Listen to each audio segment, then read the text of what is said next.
Welcome. Today's FERNE educational opportunity discusses the Dizzy Emergency Department patient and the GRACE 3 guidelines which come to the rescue of the emergency clinician. My name is Edward Sloan. I'm an emergency physician from Chicago. I'm Professor Emeritus in the Department of Emergency Medicine at the University of Illinois at Chicago. I'm Medical Director for the Physician Assistant Studies Program at Dominican University, and I'm Medical Director for New Rose Healthcare Management, which helps the staff an emergency department in a safety net hospital on the south side of Chicago. Thank you to the EIM group, the group that initially supported my presentation of this information in December of 2022. I have no financial conflicts. I'm the FERNE President and Board Chair. FERNE has educated emergency clinicians for 2 decades in how to optimize the care of patients with neurological emergencies and injuries. Our educational opportunities. What will be learned from this review of the care of emergency department patients with dizziness and vertigo? Our educational objectives include learning the definitions and pathophysiology of patients with dizziness and vertigo, understanding what diagnoses are likely to be made based on the test system for differentiating different types of vertigo, knowing how to diagnose central causes for dizziness and vertigo in patients, and how to specify the exact history and physical exam necessary to optimize the diagnosis of patients with dizziness and vertigo, including the HINTS Plus exam and the standing algorithm. And lastly, we will review the SAEM GRACE 3 recommendations that optimize the assessment of emergency department patients with dizziness and vertigo. As background, let's consider dizziness as a complaint for emergency department patients. What questions does the emergency clinician need to consider when evaluating an emergency department patient with dizziness and vertigo? The questions that need to be considered: is it dizziness, vertigo, or some other symptom or diagnosis? What is a differential diagnosis? What physical exam is required in these patients? What diagnostic testing must be done in order to optimize diagnosis? Is neuroimaging required? How should the patient be treated? What is the optimal disposition? And most important, in patients with dizziness and vertigo, the question must be asked, is this a posterior stroke or TIA? How might emergency department patients present with dizziness and vertigo in the clinical setting? Here's an example of a patient with dizziness, a 70-year-old female with lightheadedness for 5 days, worse with getting up out of bed, but intermittently dizzy. The patient has hypertension and cholesterol meds. Her vital signs are okay. There's a normal neuro exam and no nystagmus. Should a CT be ordered in this patient? Another presentation, a syncopal 58-year-old male. He's a diabetic. He's got nausea and vomiting that occurred ×3. Syncope was reported, and he noted bad vertigo. He had to actually lower himself to the ground. It began 3 hours previously and was relatively sudden. He has fast horizontal nystagmus to the right. His HIT test is positive. Skew is negative. He's got mildly unsteady gait, but it seems to be improving. Should the stroke team be called? And lastly, a 44-year-old dizzy male with the sign out from one provider to the other saying, hey, just check the CT. It's a 44-year-old male with a history of hypertension and diabetes. He has 6 hours of continuous dizziness, and he appears to be unsteady with a little ataxic gait. He said he's feeling like I am drunk. He has normal vital signs. He has left nystagmus with gaze, but it appears to be improving. And the one clinician says to the other, if the CT is okay, send him home with some meclizine. Can this patient be safely sent home? How are dizziness and vertigo defined? The consensus definition are presented, at least in part, by Drs. Edlow and Newman Tokar in a publication discussing the physical exam and the diagnosis of patients with acute dizziness and vertigo. So vertigo is defined as the sensation of self-motion of the head or body when there's actually no real motion occurring. So it's a sensation of distorted motion, and it has to have some component of motion noted in order to distinguish it from dizziness. Vertigo also includes a false sense of rotation, spinning or rocking, or some linear motion such as falling downward or tilting due to gravity. So there might be rotation or linear motion or some type of tilt that the patient notes to be abnormal. Dizziness, on the other hand, is a disturbed or impaired spatial orientation that does not include some false sense of motion. In other words, the patient may feel giddy, lightheaded, not right, the world around them seems fuzzy, but there's no motion associated with this symptom. This is the difference between dizziness and vertigo. So what are the pathologies in peripheral and central vertigo causes and diagnoses? If there's a peripheral etiology causing the sensation of vertigo, somehow the eyes and ears are sending the wrong signals to the brain that cause the person to feel as though there's motion even though none is occurring.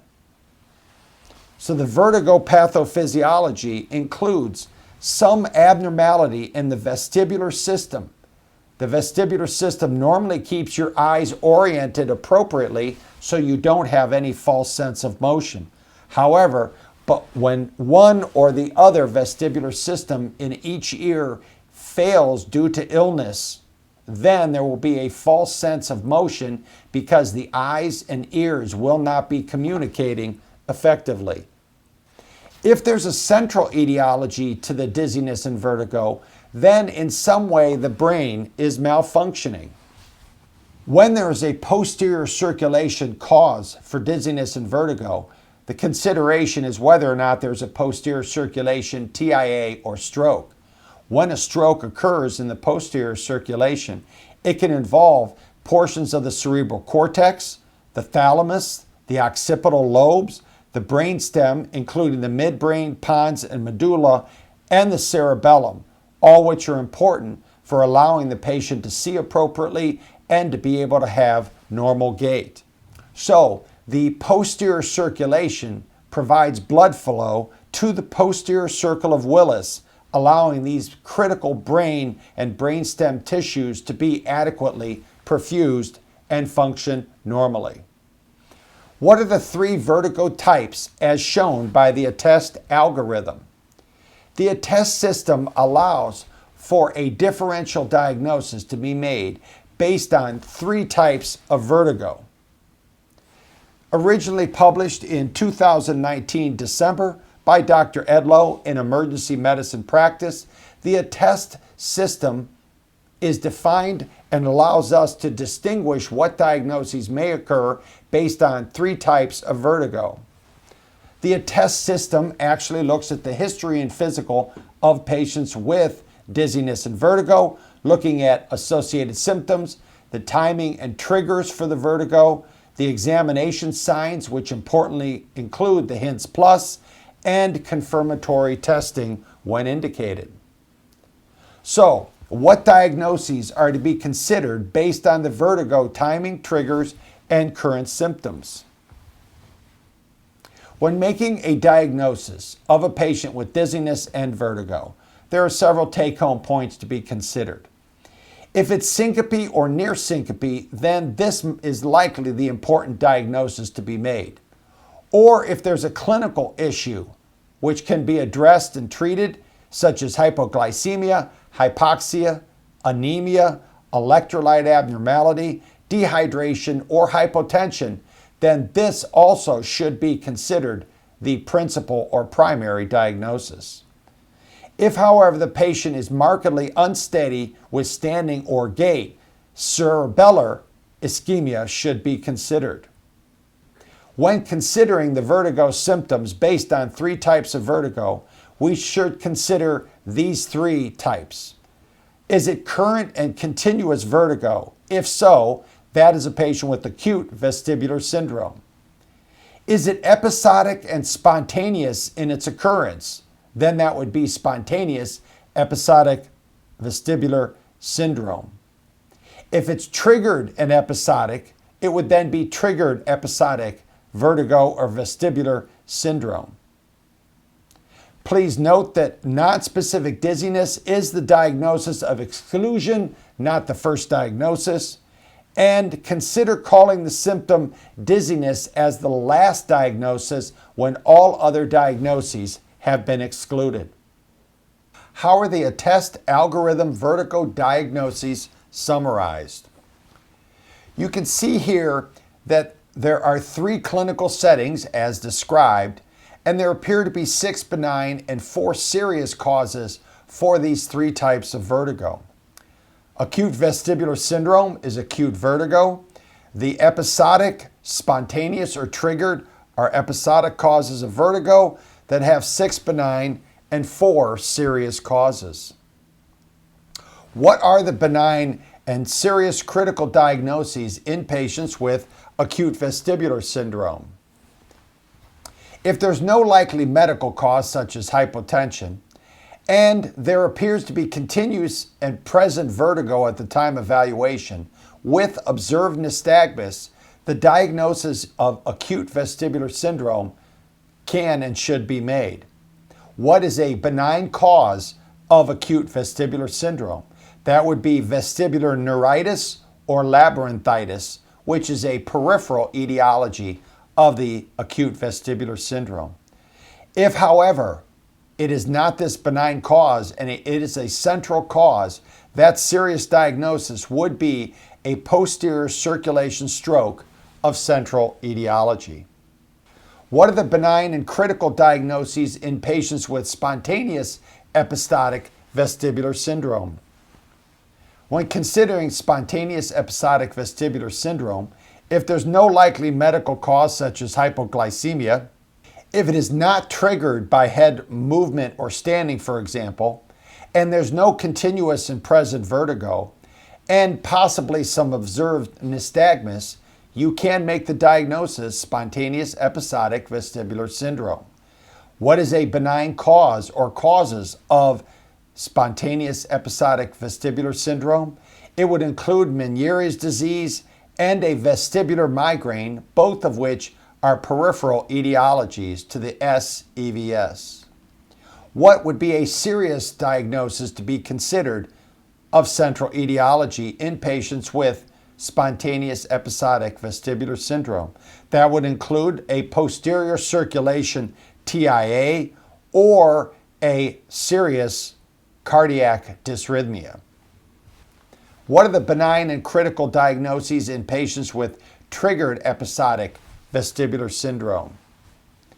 In patients with no likely medical cause, such as severe anemia, if it appears to be triggered by head movement or standing, without continuous and present vertigo at the time of evaluation, with possible nystagmus, the diagnosis of triggered episodic vestibular syndrome can be made. What is a benign diagnosis associated with triggered episodic vestibular syndrome? That would include benign paroxysmal positional vertigo or BPPV, which is of peripheral etiology. The more serious diagnosis could include a posterior fossa tumor, which is of course of central etiology, or severe orthostatic hypotension, which may be related to a systemic cause. What is the normal timing of symptoms in patients with the 3 vertigo types? This is very interesting. Acute vestibular syndrome usually is sustained for days to weeks. In other words, this patient can have symptoms that persist for some period of time. The spontaneous episodic vestibular syndrome normally has symptoms that occur in the minutes to hours range, not the days to weeks. In those with triggered episodic vestibular syndrome, the symptoms actually may only occur for seconds to minutes, which is much shorter than patients who have spontaneous episodic vestibular syndrome, or acute vestibular syndrome with persistent severe vertigo at the time of evaluation. So what is GRACE 3, the Vertigo Patient Guidelines produced by the Society for Academic Emergency Medicine? The Dizzy ED Patient and GRACE 3. These guidelines, published in Academic Emergency Medicine in 2023, included lead author Jonathan Edlow and many distinguished experts in the area of evaluating and treating patients with dizziness and vertigo. GRACE stands for the Guideline for Reasonable and Appropriate Care in the Emergency Department. These GRACE 3 guidelines are available on the SAEM site for reading, and if you need to download it, it is free and available for SAEM members or those who have purchased access to academic emergency medicine. What is the PICO format for the GRACE 3 Vertigo Patient Guideline questions? The PICO format uses P, population disease issues, I, the intervention or variable of interest, C, comparison between groups when applicable, outcome, that is, what is the outcome of the patients in each of the groups that have an intervention or do not, and lastly, the time it takes to demonstrate the outcome of interest. What is the PICO question for acute vestibular syndrome patients in the GRACE 3 Vertigo Patient Guideline? The first GRACE 3 PICO question regarding acute vestibular syndrome patients states, should adult ED patients presenting with acute vestibular syndrome undergo neuroimaging to diagnose stroke in the ED, or should some type of bedside neurological examination be used in isolation without the need for neuroimaging? If neuroimaging is required, what type? And if not, what type of bedside examination should be done? What is the PICO question for the spontaneous episodic vestibular syndrome patients in the GRACE 3 Vertigo Patient Guideline? The question related to spontaneous episodic vestibular syndrome asks, in these patients, should there be neuroimaging made to diagnose TIA, or should these patients be diagnosed with bedside examination? If yes to neuroimaging, what type? And if no, what type of bedside examination should be done? What is the PICO question for triggered episodic vestibular syndrome patients in the GRACE 3 Vertigo Patient Guideline? Regarding triggered episodic vestibular syndrome, the question is, should adult ED patients who present with TEVS undergo neuroimaging to diagnose stroke in the ED, or should they be diagnosed with some type of bedside examination without neuroimaging? If neuroimaging is to be performed, what type? And if not, what type of bedside exam should be done? What is the GRACE 3 PICO question regarding steroid use in treating patients with vertigo?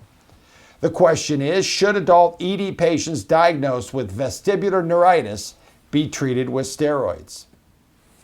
What is the GRACE 3 PICO question regarding posterior canal BPPV and the Epley maneuver?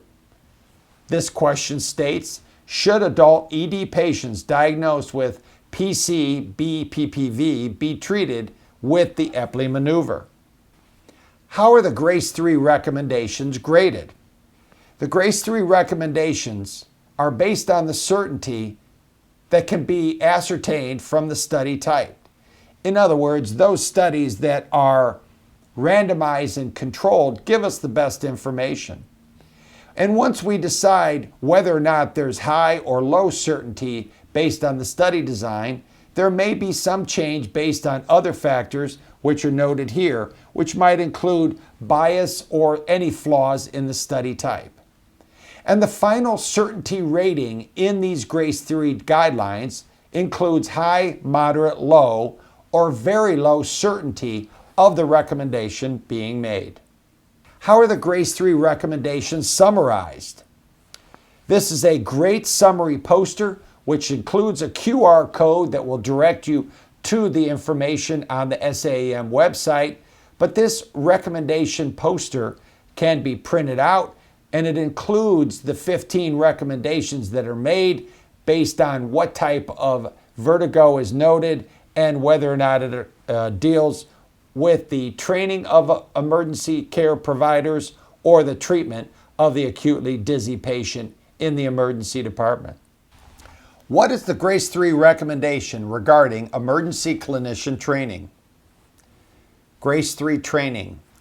Emergency clinicians should receive training for diagnosing and treating patients with acute dizziness. In other words, do some training and education. This actually is part of your training. If you listen to these FERNE sessions, you will learn more about how to optimally diagnose and treat patients with dizziness and vertigo. Knowing this GRACE 3 guideline improves patient care, and using any algorithm enhances the diagnostic and treatment values of your ED strategies. What about GRACE 3 and the acute vestibular syndrome patient? What is the GRACE 3 recommendation regarding the use of HINTS testing in AVS vertigo patients? In patients with nystagmus, that is, acute vestibular syndrome patients who have nystagmus, trained clinicians should use HINTS testing to distinguish central, i.e. stroke or TIA, from peripheral, inner ear, usually vestibular neuritis diagnoses. There is a high certainty of evidence related to this recommendation that suggests that HINT testing be done. Let's discuss this more. In acute vestibular syndrome patients, if there's no nystagmus, then the acute vestibular syndrome should be thought to be due to a central etiology. In other words, HINTS testing is only to be performed and is reliable in acute vestibular syndrome patients who have observed nystagmus in the emergency department. The HINTS exam is not difficult, it is easy to master, and we know based on the published literature that the HINTS test has a high sensitivity for detecting a central etiology such as stroke in patients with acute vestibular syndrome and nystagmus. What is the GRACE 3 recommendation regarding hearing testing in acute vestibular syndrome vertigo patients? In patients with nystagmus, assess hearing by finger rub to distinguish central from peripheral etiologies and diagnoses. There's a moderate certainty of evidence published that supports this recommendation. In other words, the emergency clinician is encouraged to do a finger rub to assess acute hearing loss in patients with acute vestibular syndrome. Let's consider this a little more. The HINTS Plus exam, the plus being the hearing part, is indicated and verified again only in acute vestibular syndrome patients with nystagmus. Acute hearing loss in this setting may suggest a central etiology such as stroke from posterior circulation problems. And note that Meniere's disease and labyrinthitis may also have associated hearing loss, but it may be more subacute, that is, not acutely occurring with this episode of severe persistent vertigo in AVS patients. What is the GRACE 3 recommendation regarding gait testing in acute vestibular syndrome vertigo patients? In patients without nystagmus, assess the severity of gait unsteadiness to distinguish central from peripheral diagnoses. There's moderate certainty based on the published evidence. In other words, do gait testing in acute vestibular syndrome patients without nystagmus in order to assess or confirm a suspected central etiology. Let's consider this gait testing further.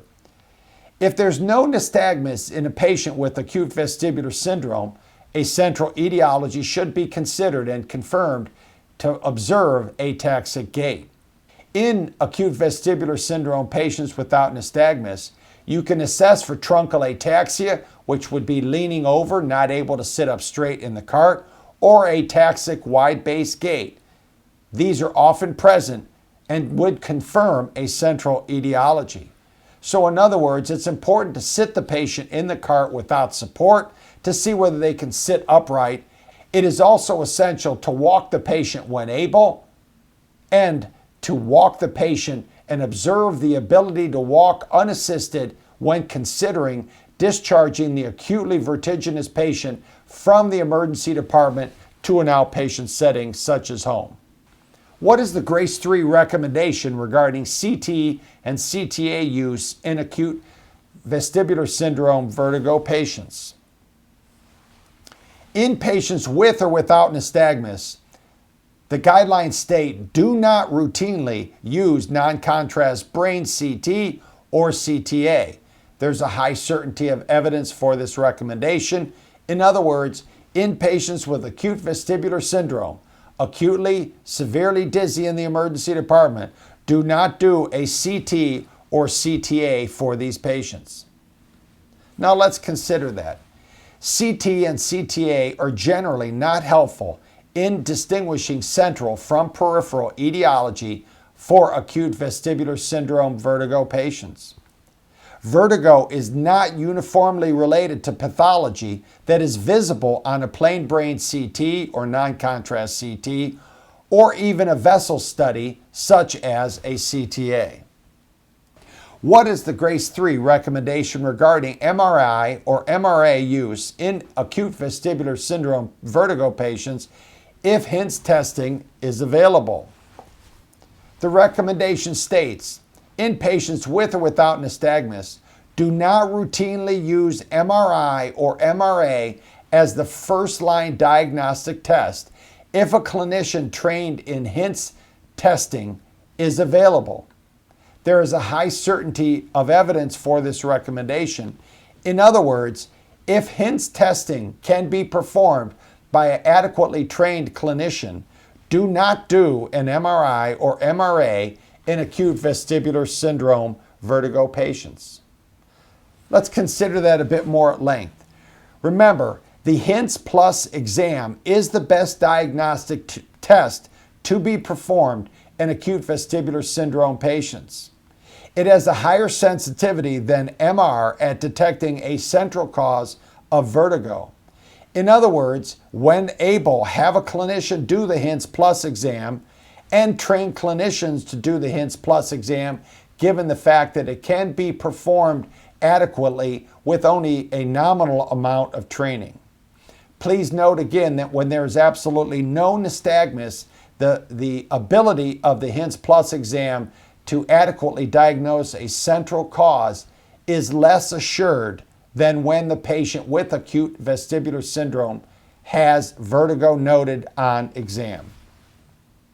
What is the Grace 3 recommendation regarding MRI and MRA use in acute vestibular syndrome patients if HINTS testing results are uncertain or unavailable? In patients whose HINTS test or result is either suggestive of a central etiology or equivocal, use MRI or MRA to distinguish between central and peripheral diagnoses. There is a high certainty of evidence saying that you should do an MRA in AVS patients if the HINTS test result is in any way uncertain. Let's consider that more. If the HINTS plus test does not confirm a peripheral etiology, then a central etiology should be suspected. What is an equivocal HINTS exam? It's an exam that has variable testing results upon repetition and/or results that do not appear or suggest a normal peripheral vestibular system functioning. To confirm a central etiology for acute vestibular syndrome vertigo patients, then an MRI/MRA test should be done. What are the Grace 3 summary recommendations for acute vestibular vertigo patients? This is a great slide that summarizes what we know based on the Grace 3 recommendations in acute vestibular syndrome vertigo patients. It says, use the HINTS exam when possible. Otherwise, if you have to, do an MRI DWI study. If you think there's a stroke diagnosis, do the MRI DWI study. And lastly, do not use CT or CTA or CT perfusion in these patients with acute vestibular syndrome vertigo. The MR DWI test gives the best ability, when HINTS is not available, to diagnose the location or possible cause of a central diagnosis related to acute vestibular syndrome vertigo. We now will consider the Grace 3 recommendations regarding the spontaneous episodic vestibular syndrome patient. What is the Grace 3 recommendation for clinically evaluating spontaneous episodic vertigo syndrome vertigo patients? Clinicians should perform a history and physical exam with emphasis on cranial nerves, visual fields, eye movements, limb coordination, and gait assessment to distinguish between a central cause, such as a TIA or transient ischemic attack, and a peripheral cause, such as vestibular migraine or Meniere's disease diagnoses. This is actually an ungraded good practice statement that says, do a detailed physical exam, especially those parts of the neurological exam that may help to distinguish a central from a peripheral cause of spontaneous episodic vestibular syndrome. So let's consider this a bit more. What it tells us is the emergency clinician should know how to do a good neurological exam, more than just cranial nerves 2 through 12 intact, more than just extraocular muscles intact. There's the need to look for visual field cuts where there is no vision in some part of the visual field, and there need to be an exam of the extremities for cerebellar signs, including the lower extremities and the ability to have gait without a wide-based ataxic gait. What is the Grace 3 recommendation regarding CT use for spontaneous episodic vestibular syndrome vertigo patients? The guidelines clearly state that clinicians should not use CT to distinguish between central and peripheral diagnoses in patients with spontaneous episodic vestibular syndrome. There's a moderate certainty of evidence in the published literature that says do not do a CT in these SEVS patients. Let's consider this more a bit at length. For patients with spontaneous episodic vertigo, don't get a non-contrast head CT.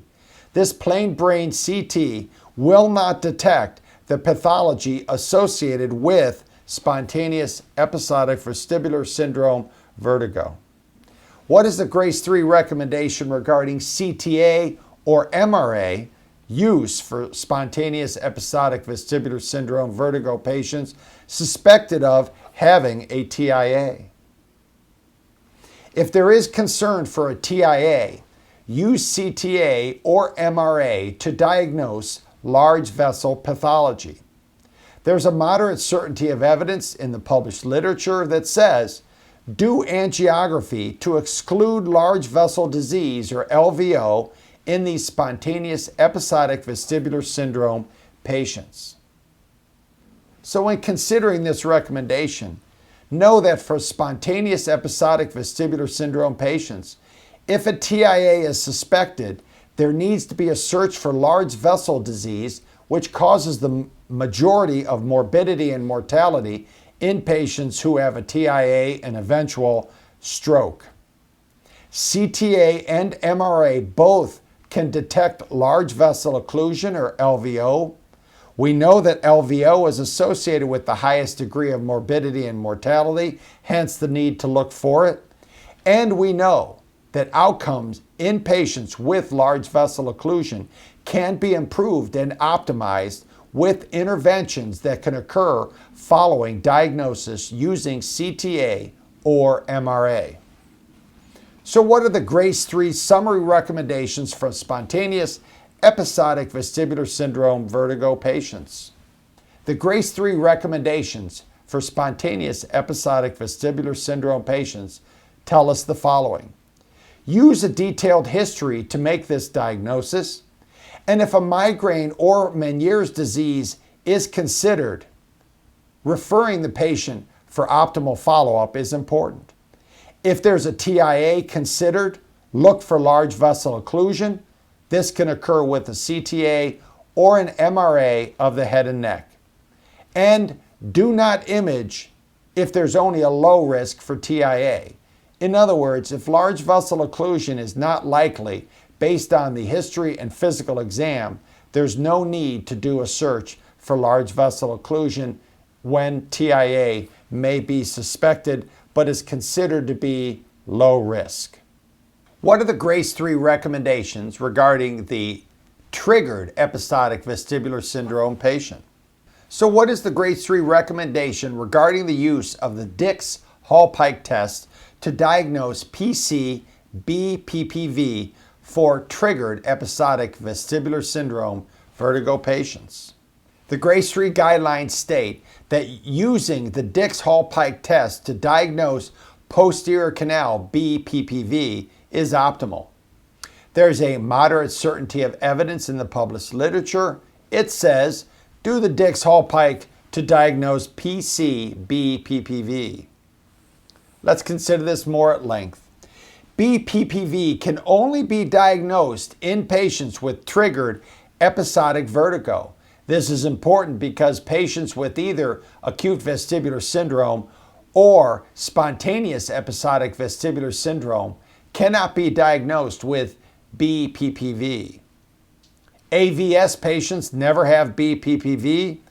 We know that the Dix-Hallpike test can diagnose BPPV, and we know that there are other tests that help to distinguish HC BPPV from PC BPPV, knowing that the horizontal canal requires different testing than the Dix-Hallpike test.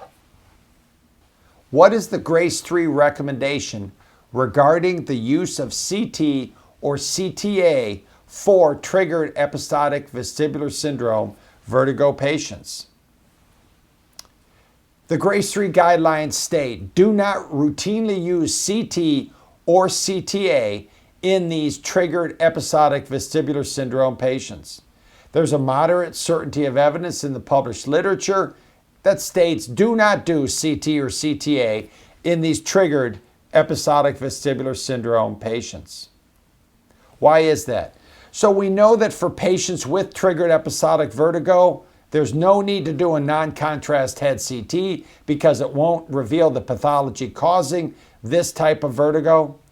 We know that triggered episodic vestibular syndrome is not related to large vessel occlusion, such that CTA is not a useful test in these particular vertigo patients. What is the GRACE 3 recommendation regarding the use of MRI or MRA when the Dix-Hallpike test diagnoses PC-BPPV in these triggered episodic vestibular syndrome vertigo patients? The recommendations state, for posterior canal BPPV diagnosed by a positive Dix-Hallpike test, do not routinely confirm by using an MRI or MRA. There's a moderate certainty of evidence in the published literature to support this recommendation that says, when you diagnose PC-BPPV, do not do an MRI or MRA. We note then that if the Dix-Hallpike test is positive, then the diagnosis is BPPV and no MR testing is indicated. This means that the triggered episodic vestibular syndrome is peripheral due to an ear semicircular canal problem and not a central etiology. We know that this BPPV is not always in the posterior canal. As a primary step, the clinician in the emergency setting needs to be able to do the Dix-Hallpike test and interpret the results of this test in order to diagnose PC-BPPV. So what are the GRACE 3 summary recommendations for triggered episodic vestibular syndrome vertigo patients. So in these triggered episodic vestibular syndrome patients, the Dix-Hallpike test can be used to diagnose posterior canal BPPV.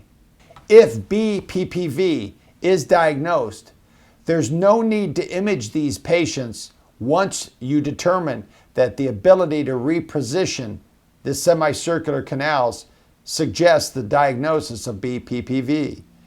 If a central diagnosis is considered, then it is important to consider MR-DWI testing to find a ischemic penumbra and a possible stroke lesion, or at least urgent referrals so that this test can be done in a timely manner.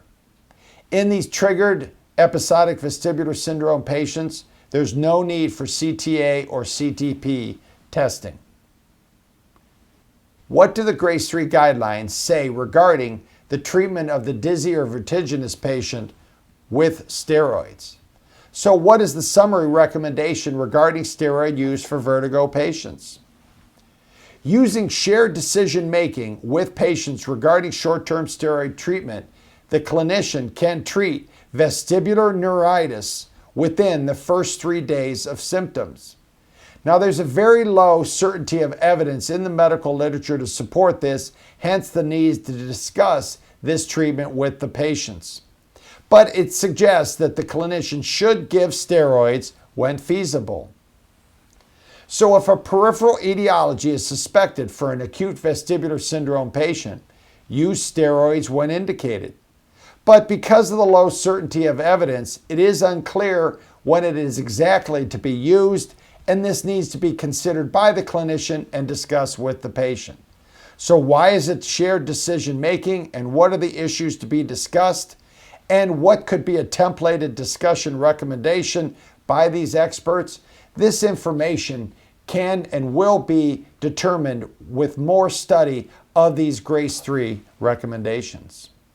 And what is the Grace 3 summary recommendation regarding use of the Epley maneuver for vertigo patients diagnosed with PC-BPPV? The Epley maneuver should be used for patients diagnosed with posterior canal BPPV. There is a strong certainty of evidence based on the medical literature that says do the Epley maneuver for patients with PC-BPPV. So we know that BPPV is only diagnosed in triggered episodic vestibular syndrome patients, and when the Dix-Hallpike test is positive, then the diagnosis is BPPV. Treat this BPPV with the Epley maneuver. In order for this sequence of events to occur, the clinician needs to be able to do the Dix-Hallpike test and the Epley maneuver.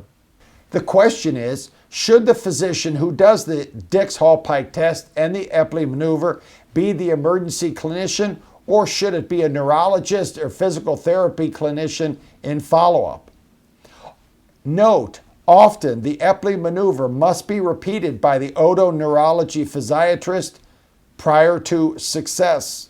And so it may not be feasible to begin this therapy in the emergency department prior to the use of medications and timely referral to an appropriate individual who can do both the Dix-Hallpike test and the Epley maneuver. What are the benign and critical diagnoses in patients with the 3 vertigo syndromes? We again note that there are 3 clinical settings. Acute vestibular syndrome is the patient with acute, severe, continuous vertigo, and those with episodic vertigo symptoms are either spontaneous or triggered episodic vestibular syndrome. And for these, recall there are 6 benign causes and 4 more serious causes. These rare and serious etiologies noted in the Grace 3 guidelines include posterior circulation hemorrhage, Wernicke's syndrome, multiple sclerosis, a significant or severe cardiac dysrhythmia, pulmonary embolism, carotid sinus problems, and POTS, which is postural orthostatic tachycardia syndrome.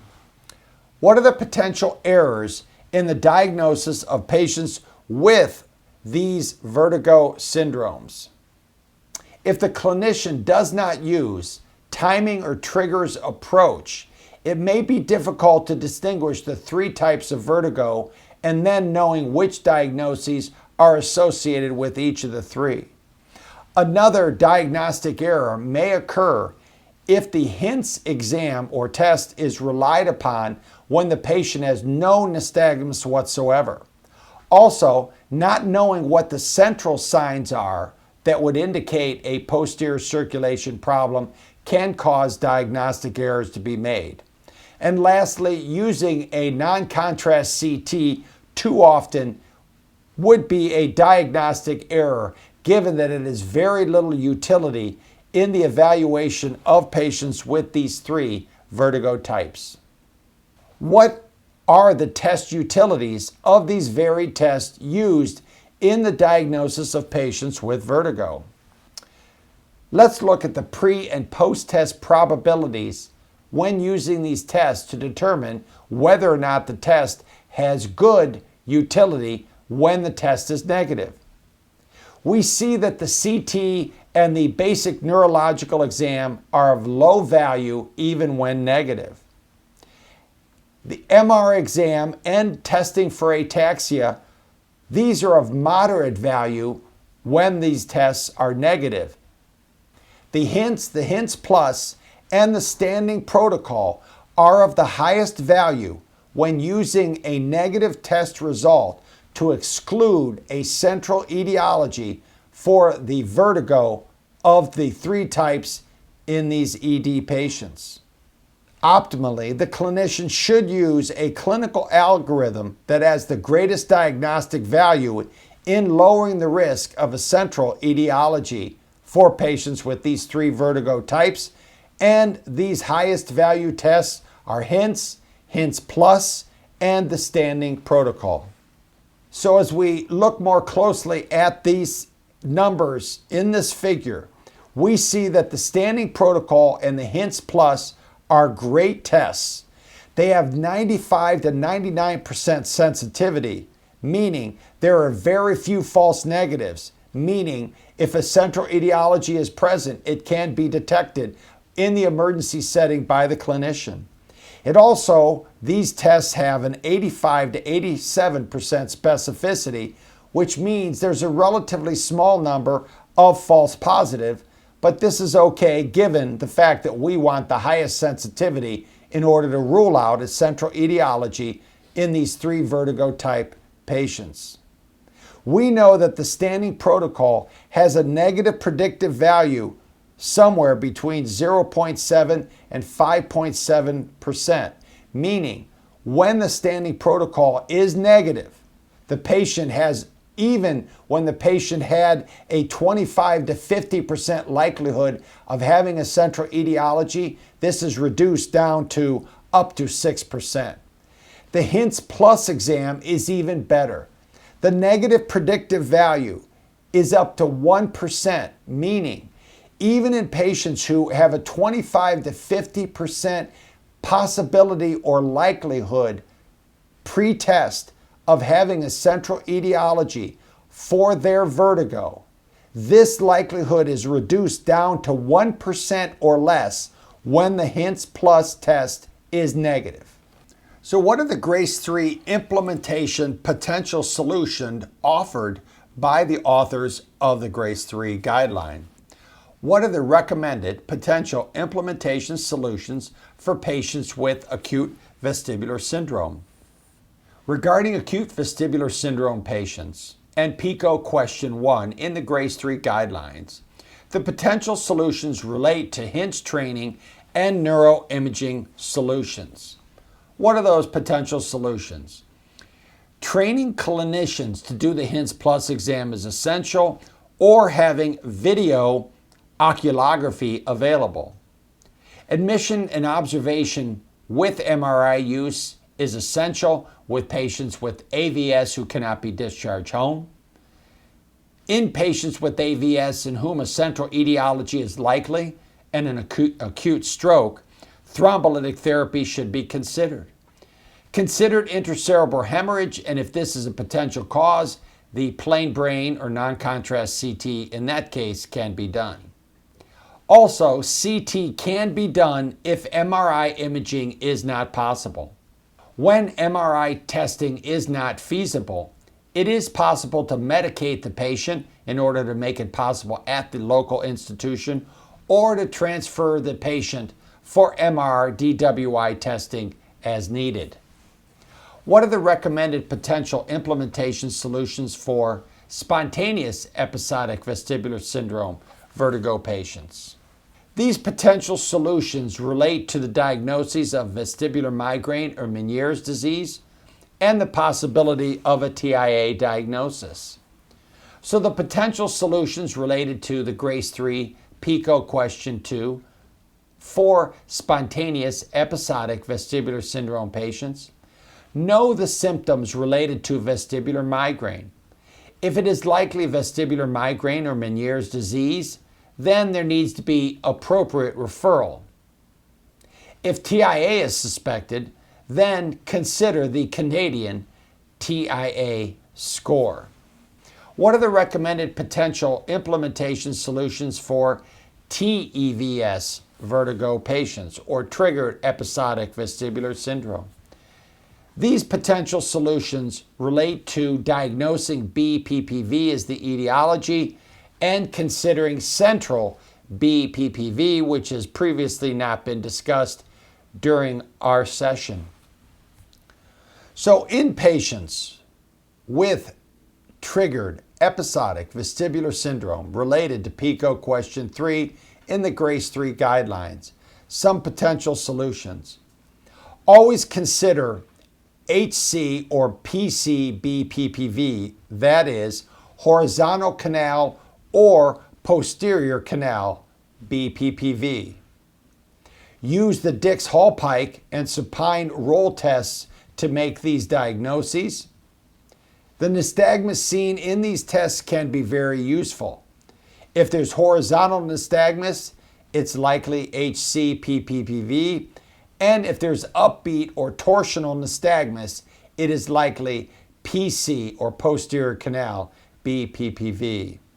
And lastly, consider central causes of BPPV if other neurological findings exist, such as headache, vision changes, diplopia, ataxia, all of which would suggest some problem in the posterior circulation. What are the recommended potential implementation solutions regarding steroid treatment for vertigo patients? Regarding early steroid use and PICO question 4 in patients with vestibular neuritis, early steroid use is likely optimal, and it should be and could be started immediately with appropriate patient input and feedback, and if not, quick referral for use within 72 hours by another expert or consultant should be considered. What is the recommended treatment with the Epley maneuver for vertigo patients diagnosed with BPPV? The potential solutions regarding question 5 address the issue of an abnormal Dix-Hallpike test result and/or no immediate Epley effects if the Epley maneuver is done in the emergency setting. So the potential solutions for this PICO question: consider HC-BPPV and PC-BPPV, even if the nystagmus seen on Dix-Hallpike isn't consistent with those diagnoses. If it's horizontal nystagmus, it's likely HC-BPPV. If it's upbeat torsional nystagmus, it's likely PC-BPPV. In other words, it may be necessary to consider varied canalith positioning maneuvers, and it is often necessary to refer to an otophysiatrist for repeated therapy. If all of these maneuvers appear to be unsuccessful in moving the otoliths and getting patients to have decreased vertigo symptoms, it may be necessary to use MRI to exclude a structural cause because these maneuvers are not successful in resolving the vertigo symptoms. The HINTS exam and safe emergency department patient home disposition. What are some of the serious vertigo patient diagnoses identified in the GRACE 3 guidelines? As pointed out before and listed here, posterior hemorrhage, Wernicke syndrome, multiple sclerosis, cardiac dysrhythmia, PE, carotid sinus problem, and POTS syndrome all should be considered as serious diagnoses when a simple peripheral diagnosis is not likely in patients with these three vertigo types. What are the ATTEST vertigo patient diagnostic algorithm questions discussed in the GRACE 3 guidelines? The ATTEST diagnostic approach was discussed in GRACE 3 and pointed out these clinical questions. Is there a stroke evident? Is there a general medical cause evident? Is there some bad or abnormal nystagmus or dysmetria or ataxia that would suggest a posterior circulation cause for the vertigo? Is it continuous persistent vertigo, which would suggest acute vestibular syndrome? And if not, is the dizziness triggered? These are the questions clinically that can help the clinician work through the ATTEST diagnostic protocol. What is standing vertigo patient diagnostic algorithm as discussed in the GRACE 3 guidelines? The standing algorithm uses these clinical questions. Is there nystagmus? What is the nystagmus type? Does it suggest central or peripheral? Is the head impulse test positive for a peripheral cause? And if not, a central cause must be considered. And can the patient stand and walk? These are the questions that the standing algorithm utilizes in order to evaluate clinically patients who present with any of the three vertigo types identified in the ATTEST protocol.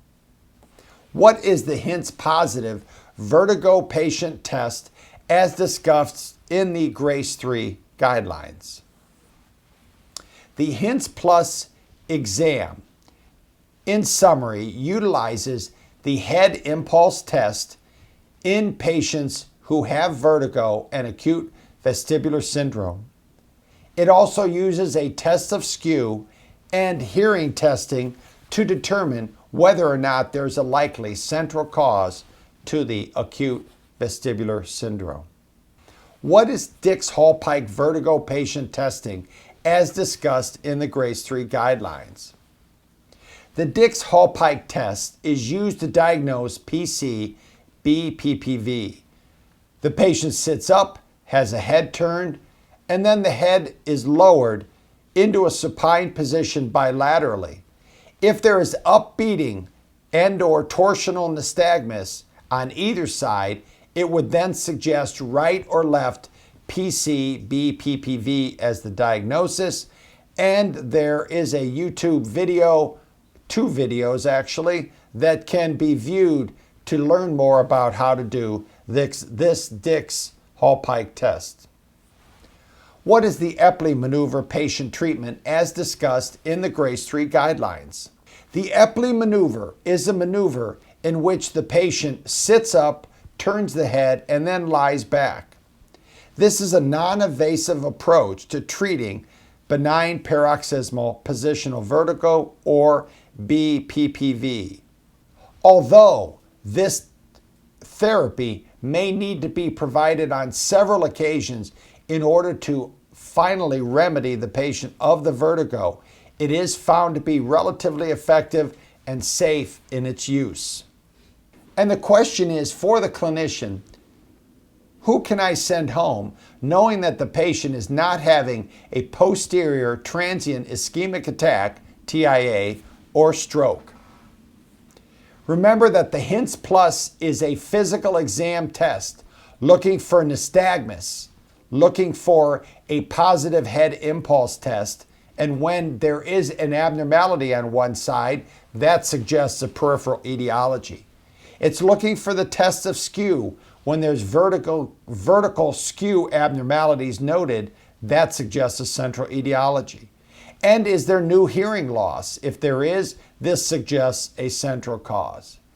If there's any of these, or truncal ataxia or ataxic gait that suggests a central cause, and if there's any anterior stroke signs, these also would suggest a central cause. So if any of these are found, you have to red light the disposition, meaning the patient can be discharged home. In order to send the patient home, it's necessary to be able to green light the disposition. What do we mean by that? A safe or negative HINTS plus exam, which would allow a safe disposition home to be green lighted, includes the following. One side has a Acad on head impulse test, meaning there's the necessity to bring the eyes back to the midline, which suggests one of the peripheral vestibular systems is ill, suggesting a peripheral cause, not a central cause. In order to confirm a peripheral etiology to the vertigo, it is necessary to have unidirectional fast component horizontal nystagmus only. Other types of nystagmus, such as bidirectional fast component nystagmus and vertical nystagmus, would suggest a central etiology.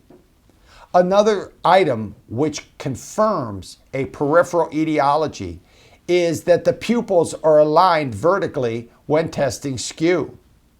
Also, there would be no posterior neurosymptoms such as hearing loss. The patient is able to sit, stand up, and walk. And there are no anterior stroke symptoms such as facial weakness, extremity weakness, abnormal speech, or abnormal mental status. If all of these can be documented, then the disposition home can be green lighted because there's proof that a central etiology is the likely cause of the vertigo symptoms. What is a useful mnemonic for vertigo patient disposition as discussed in the GRACE 3 guidelines? Listed here is the HINTS plus send him on home safe mnemonic, in which case the diagnostic findings necessary to allow the patient to be green lighted for discharge home are listed here. Straight eyes, no deafness, head impulse misses, meaning it's abnormal on one side, one-way nystagmus, healthy otic mastoid exam, meaning there's no other likely cause of the vertigo symptoms. The patient is able to stand alone, and the face is even, meaning there's no facial palsy or weakness. So let's discuss the dizziness vertigo patient outcomes based on the presentations provided previously. What are outcomes in ED patients with dizziness and vertigo described as lightheadedness? We had a 70-year-old female with lightheadedness for 5 days, but some worse dizziness when getting out of bed and intermittently just dizzy for no reason. The question was, should a CT be ordered in this patient with spontaneous episodic vestibular syndrome or a possible systemic medical cause? If we go to recommendation from GRACE 3, number 9, do not use CT to distinguish between central and peripheral causes. In this lady who is lightheaded getting out of bed, but who intermittently has spontaneous dizziness, it's important to check the labs and make sure there's no orthostatic hypotension. Therefore, because plain brain CT will not detect the pathology associated with spontaneous episodic vertiginous syndrome in this patient, a CT is not clinically indicated, NCI. What are the outcomes in ED patients with dizziness and vertigo associated with possible syncope? We had a case of a 58-year-old male, diabetic, nausea, vomiting, syncope, bad vertigo, had to lower himself to the ground, began the same day. Should the stroke team be called?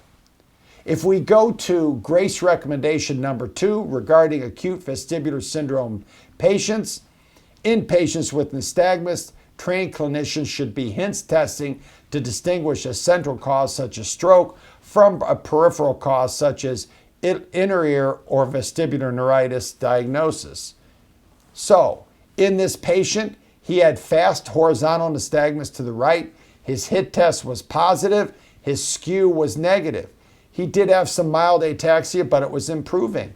So the question is, should the stroke team be called? The head impulse test suggests vestibular neuritis or neuronitis with fast nystagmus to one side, and a positive HIT test suggesting one of the vestibular systems is abnormal or ill. Therefore, the patient can be discharged home as long as they don't have stroke symptoms and are able to walk out of the emergency department without a significant risk of a missed central etiology to the vertigo. What are the outcomes in young emergency department patients with dizziness? In this case, we had a 44-year-old where the patient had continuous dizziness, unsteady ataxic gait, history of hypertension, diabetes. He had some nystagmus, which improved, and the one clinician referred to the other saying, if the CT is okay, send him home with some meclizine. Can this patient actually be sent home? If you go to recommendation 8 from the GRACE 3 guideline regarding spontaneous episodic vertiginous syndrome patients, it says that a detailed history and physical exam should be performed with central causes in mind. In this 44-year-old dizzy patient, if there's unsteady ataxic gait, it doesn't make sense to discharge this patient home. In fact, the discharge should be red lighted and the patient admitted because of the unsteady ataxic gait at the time of potential disposition. What is the possible pathology for a young ED patient with dizziness and vertigo when a central pathology is likely present? Remember, this patient is a 44-year-old dizzy male. His discharge was red lighted because of persistent wide base gait and ataxia. In this case, the MRI demonstrated a posterior stroke. There was a right basilar artery occlusion and posterior stroke findings on CT and MR. These posterior circulation occlusions actually occurred in 3 different locations noted here: posterior inferior cerebellar artery, posterior cerebral artery, and the pontine perforating artery, all which were occluded due to problems in the vestibular basilar system.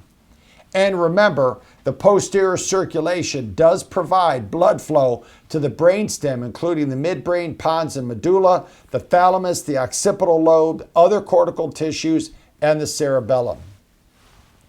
What must be demonstrated and documented when sending home a dizziness or vertigo patient? You recall what is necessary for a safe negative exam in a patient with a HINTS plus exam. In order to green light, you must have an abnormal Acad back to the center on head impulse testing on one side to document that that side has an abnormal or ill vestibular system, which is a peripheral cause. You need to have only unilateral fast horizontal nystagmus. The pupils must be aligned vertically when testing skew. There must be no posterior neurosymptoms, noting that hearing loss is the plus in the HINTS plus exam. The patient has to be able to sit, stand up, and walk. There must be no anterior stroke symptoms such as facial weakness, extremity weakness, abnormal speech, or abnormal mental status. This is the HINTS plus exam. If all of these can be documented, the patient's okay to discharge home. What about GRACE 3 and the standard of care in 2024 for emergency medicine specialists and clinicians? Are the GRACE 3 consensus recommendations the standard of care for the frontline emergency medicine clinicians? What about the GRACE 3 guidelines and the standard of care in 2024? Does the emergency clinician have to know how to do an efficient and effective history and physical? Yes. Does the clinician need to be able to do a good neurological exam, which might detect a central cause? Yes. Does the emergency clinician need to know the 3 vertigo types? Yes. Does the emergency clinician need to know what are the likely diagnoses based on which of the 3 vertigo types is present? Yes. And does the emergency clinician need to know how to use rational neuroimaging in these patients with 1 of 3 vertigo types? Yes. Does the emergency clinician today in 2024 need to know how to do the HINTS plus exam? No, not necessarily. Does the clinician have to be able to do the Dix-Hallpike test to detect PC, B, PPV? No. Does the emergency clinician need to be able to do the Epley maneuver when PCB/PPV is diagnosed? No. So we know from this that the emergency clinician must be able to utilize their diagnostic skills and clinical resources in an effective and efficient way in order to figure out what the clinical problem is. However, the use of the HINTS Plus, Dix-Hallpike, and Epley are not the standard of care because most emergency clinicians have not been trained in how to do these things in the clinical setting in an effective and repeatable way. What about dizziness and vertigo and EMR, the electronic medical record documentation? How can the ED, acute vestibular neuritis patient evaluation, be documented using a pre-formatted chart? If there's a dot phrase regarding the HINTS Plus exam in a clinician who knows how to do the HINTS Plus test, the diagnosis would be acute vestibular syndrome, AVS. And it would then follow with likely vestibular neuritis and the HINTS Plus exam. Listed here are all of the things that must be noted in the dot phrase in order to allow for a patient to be discharged safely with acute vestibular neuritis. Note in green that the HIT must demonstrate a correcting saccade on one side, either left or right, demonstrating vestibular system dysfunction, a peripheral etiology.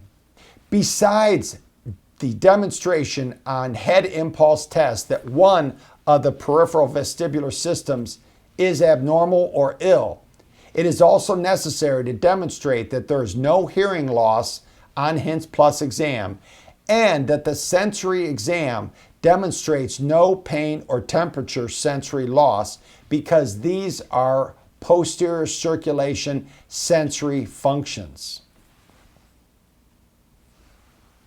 Continuing to look at the HINTS Plus dot phrase in a patient with acute vestibular syndrome and likely vestibular neuritis and a HINTS Plus exam that supports this diagnosis, it is necessary to say that the patient understands what is important to be noted after discharge that would make the patient return to the emergency department if their symptoms change or worsen in any way. Also important is to provide appropriate follow-up, including return to the emergency department if no other follow-up is available.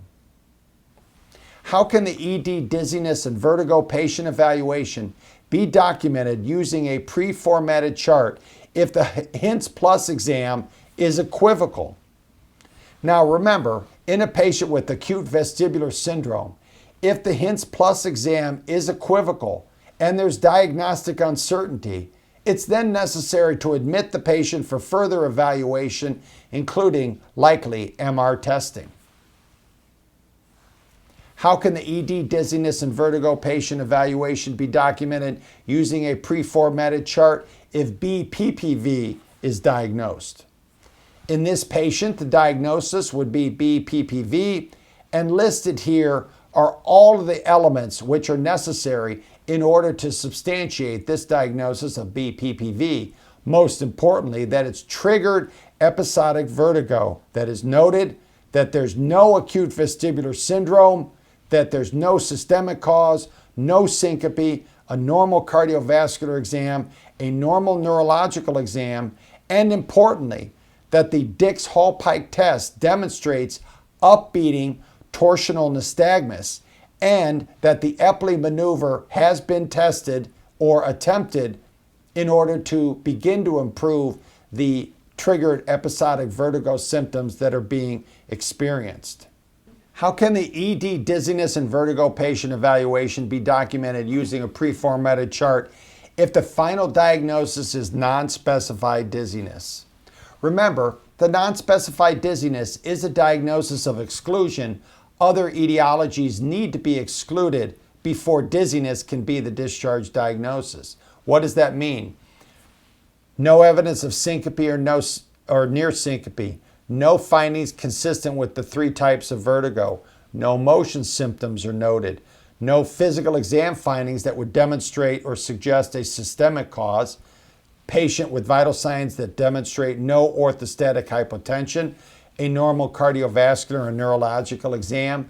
The HINTS Plus exam is normal or not indicated. The EKG and lab tests are normal, all suggesting that the patient can be followed up when able to walk out of the emergency department. So the ED dizziness patients, what conclusions and recommendations can we come up with?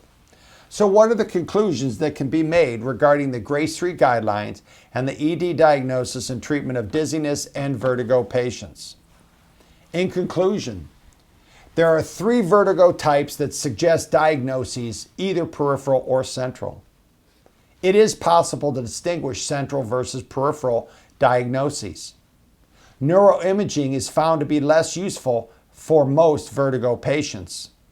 The exam should include the HINTS Plus test when a clinician trained in this testing is available. It's also important to look for anterior and posterior neurological signs and tests that would indicate TIA or stroke. It's important that discharge occur only when specific findings suggest that the patient is safe because the likely etiology of the vertigo is peripheral. The patient must be able to walk out of the emergency department. The documentation is very specific and can be templated. And lastly, consider the GRACE 3 work as a specialty. In other words, beginning to train emergency clinicians in the optimal treatment of patients with vertigo begins with training a subgroup of emergency clinicians who have an interest in neurological emergencies and injuries. What are the recommendations that can be made regarding the GRACE 3 guidelines and the ED diagnosis and treatment of dizziness and vertigo patients? The general recommendations are as follows. Know the 3 vertigo types and diagnoses. Be able to determine a central versus peripheral etiology. Neuroimage only for specific diagnoses. Learn the HINTS Plus test or consult a specialist who has been trained in HINTS Plus testing. Check for hearing loss and ataxia. Check for a middle cerebral artery stroke. Discharge acute vestibular syndrome patients only if the head impulse test suggests vestibular neuritis as the etiology.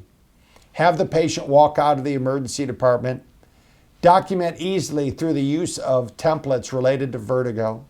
And know that the training should occur globally, but can occur optimally to begin with in emergency clinicians who have an interest in neurological illness and injury. So what are some of the detailed recommendations that can be made regarding the GRACE 3 guidelines and the ED diagnosis and treatment of dizziness and vertigo patients?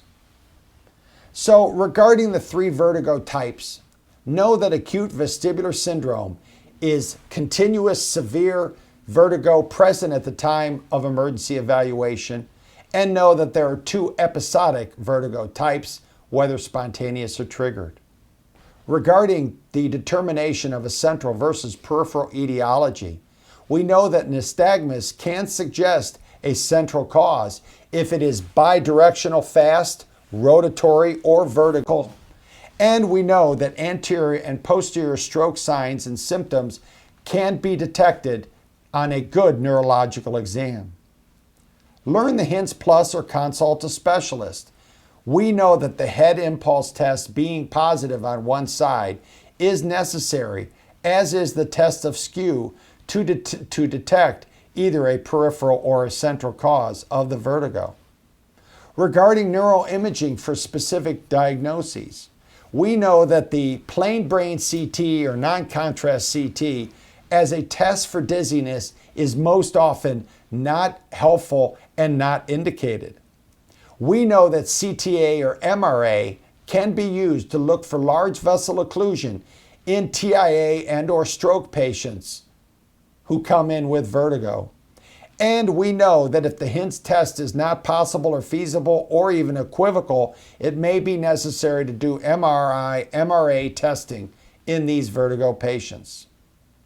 And lastly, checking for hearing loss, ataxia, and pain and temperature sensory loss is essential to exclude a central etiology related to posterior circulation, vascular problems, and insufficiencies. What are more of the detailed recommendations that can be made regarding the GRACE 3 guidelines and the ED diagnosis and treatment of dizziness and vertigo patients? So again, we know to check for middle cerebral artery large vessel occlusion in TIA and stroke patients related to a possible anterior circulation problem. In other words, with weakness or facial droop, altered mental status, or abnormalities in vision, aphasia, or neglect the Van exam, look for a middle cerebral artery large vessel occlusion. Discharge acute vestibular syndrome patients where the head impulse test confirms a peripheral etiology. In other words, you need to have a saccade on one side, bringing the eyes back to the middle, suggesting that one of the two vestibular systems are abnormal or ill. This then proves a peripheral vestibular system etiology. Have the patient walk out of the emergency department. Exclude truncal ataxia and ataxic gait. Truncal ataxia, not being able to sit in the cart. Ataxic gait would be wide-based or unsteady because the patient has cerebellar problems. Document easily with templates. The documents with templates can include acute vestibular syndrome with vestibular neuritis or labyrinthitis. It can include acute vestibular syndrome with suspected central etiology because the HINTS Plus exam is equivocal. And it can include AVS patients with BPPV, that is, triggered episodic vestibular syndrome patients likely related to BPPV. And lastly, there can be a template for nonspecific dizziness when all other etiologies have been excluded. And lastly, know that training should occur globally, but it can begin first with awareness of this GRACE 3 guideline, and it can occur as we develop the means for more broad HINTS Plus use by training specific emergency clinicians interested in vertigo and neurological emergencies, and or training our neurological consultants in this testing before training the broad spectrum of emergency clinicians. Thank you for participating in this FERNE educational opportunity. Remember, you can get a hold of us anytime at ferne.org@gmail.com or look at our website, ferne.org. We're available at ferne.org on our YouTube channel via brief 1-minute FERNE sessions on TikTok or Instagram, and also through X, Facebook, and LinkedIn. Thank you again for participating in this educational event.